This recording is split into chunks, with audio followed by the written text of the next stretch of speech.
अयोध्या के राम मंदिर में दान चोरी का मामला इस समय काफी चर्चा में बना है। एसआईटी की प्रारंभिक रिपोर्ट के आधार पर पुलिस इस पूरे मामले में लगातार कड़ी कार्रवाई कर रही है।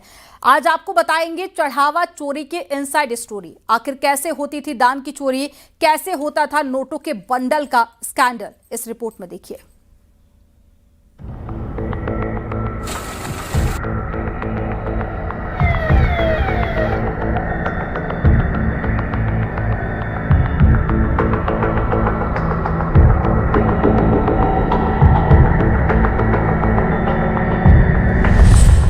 500 सालों के संघर्ष के बाद जब रामलला अपने भव्य महल में विराजमान हुए तो करोड़ों श्रद्धालुओं ने आस्था का दीप जलाया। किसी ने अपनी पहली कमाई चढ़ाई, किसी ने जीवन भर की बचत, किसी ने सोना चांदी, तो किसी ने अपनी श्रद्धा का हर संभव अंश। लेकिन उसी चढ़ावे को चोरी कर लिया गया।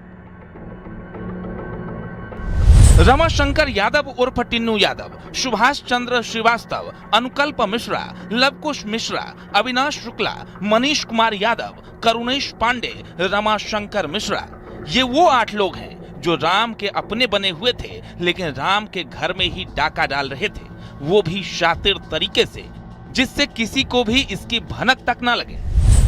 कैसे होती थी चंदा चोरी? नोटों की गिनती के दौरान गड़बड़ी की जाती थी। गड्डियों में ज्यादा नोट डाल देते थे। 500 के 100 नोट के बदले 105 या 104 नोट डालते थे। नोटों के बंडल में भी गड़बड़ी करते थे। 10 की जगह 12-13 बंडल डालते थे। बैंक कर्मियों से थी मिली भगत। परिसर के बैंक कर्मी नंबर ऑफ बंडल्स गिनते थे। गड्डियों के नोट मशीन से नहीं गिने जाते थे।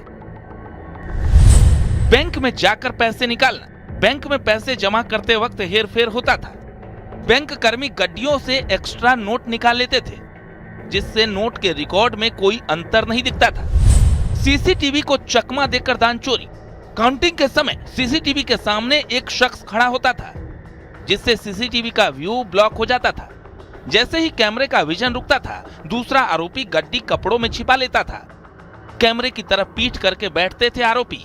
पेंट की मोहरी या सॉक्स में नोट छिपाते थे। काउंटिंग हॉल के बाहर बाथरूम में नोट निकालते थे। और इन शातिर तरीकों से भगवान राम के खजाने में डाका डाला जा रहा था। अब आपको समझाते हैं दान के पैसों की काउंटिंग का पूरा रोड मैप।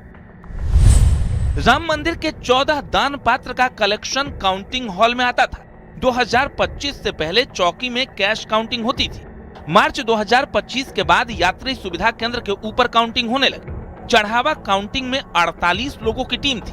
24 लोग काउंटिंग करते थे, 12 लोग निगरानी, यानी हर 2 काउंटिंग करने वाले पर एक नजर रखता था। 12 निगरानी करने वालों में 6 बैंक और 6 ट्रस्ट के लोग थे। काउंटिंग के बाद कैश परिसर के बैंक में जाता था। एसबीआई कर्मचारी गगनदीप और रत्नेश उसे हैंडल करता था। गगनदीप और रत्नेश से मिली भगत से गबन होता था। राम मंदिर दान चोरी का यह शुरुआती खेल था, जिसे कोई समझ नहीं पा रहा था। समय बीतता गया और खेल चलता गया। ना तो ट्रस्ट को पता चला और ना ही पुलिस को इसकी भनक लगी।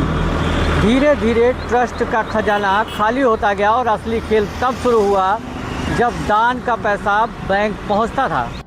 शातिर तरीके से रामदान की चोरी की जा रही थी। अंदर खाने इस बात की आशंका ट्रस्ट को थी और यही वजह थी कि ट्रस्ट ने इन चोरों को पकड़ने का प्लान तैयार किया और 1 जून को इन चोरों के पीछे लगा दिया हिडन कैमरा, जिसके बाद चंदा चोरी का खुलासा हो गया।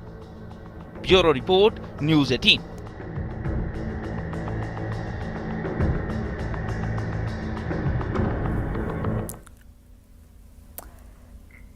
एसआईटी ने इस मामले में 8 आरोपियों को गिरफ्तार करके जेल भेज दिया है और लगातार कार्रवाई जारी है। लेकिन इस दान चोरी का सुराग कैसे लगा? हिडन कैमरे में जो 70 चोरी की तस्वीरें दिखी हैं, उसके बाद में अब कैश काउंटिंग कैसे हो रहा है, आपको इस रिपोर्ट में दिखाते हैं।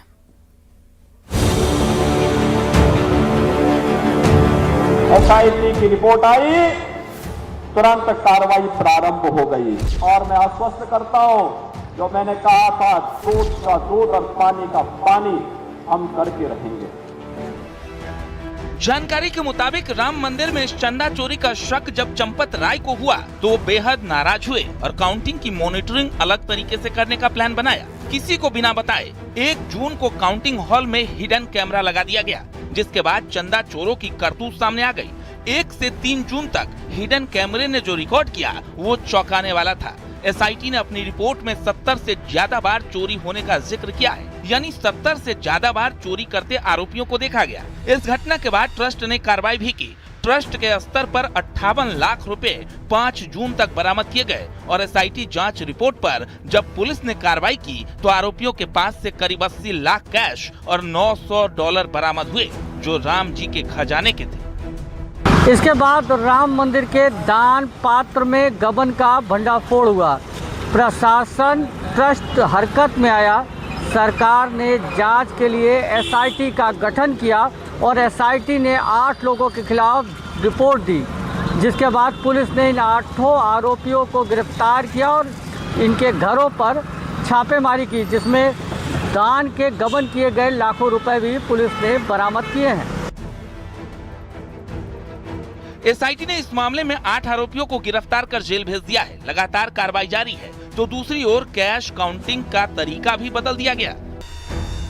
अब कैश काउंटिंग के दौरान एसआईएस के एक सुरक्षा कर्मी और एक पुलिसकर्मी तैनात होते हैं। हॉल में सेंटर टेबल लगा दिया गया है, जिस पर 3 कैमरे लगाए गए हैं। साथ ही दीवार पर भी अतिरिक्त कैमरे लगा दिए गए हैं। कमरे के बाहर लाई डिटेक्टर मशीन लगाई गई है। पुलिस चेकिंग के बिना अब किसी की एंट्री नहीं होती। जितनी बार एंट्री होगी उतनी बार जांच होगी। इस वक्त पुलिस आरोपियों के घरों पर भी छापेमारी कर रही है। उनके रिश्तेदारों की संपत्तियों पर भी जांच टीम की नजर है। कई लाख रुपए अब तक बरामद हो चुके हैं। कुछ आरोपियों ने इस चोरी के पैसों को छुपाने के लिए उसे घरों के बक्सों और यहाँ तक कि गोबर के ढेर के नीचे छिपा कर रखा था। रामदान की लूट परत दर परत खुलती जा रही है। जांच का दायरा बढ़ता जा रहा है, लेकिन जिस तरीके से रामद्रोहियों ने राम खजाने में सेंध लगाई वो बेहद ही चौंकाने वाला है। अब इस पूरे मामले पर पूरी तरह खुलासा हो चुका है। एक तरफ पुलिस जांच कर रही है तो एक तरफ एसआईटी जांच कर रही है। वहीं ट्रस्ट भी अपने स्तर पर कार्रवाई शुरू कर रहा है और हो सकता है कि इस पूरे मामले पर ट्रस्ट को भंग करके ट्रस्ट का नए सिरे से गठन किया जाए, क्योंकि ऐसी मांग अयोध्या के साधु संतों के द्वारा की गई है। फिलहाल मंदिर में कैश काउंटिंग का तरीका बदला गया है। सीसीटीवी कैमरे की निगरानी में कैश काउंटिंग हो रही है और इस बीच पुलिस और प्राइवेट सुरक्षा बलों को भी तैनाती की गई है। और अब एक बार फिर दान पात्र में डाले गए रुपयों की काउंटिंग फिर से शुरू की गई है। सहयोगी सर्वेश के साथ निमित गोस्वामी, न्यूज़ 18 अयोध्या।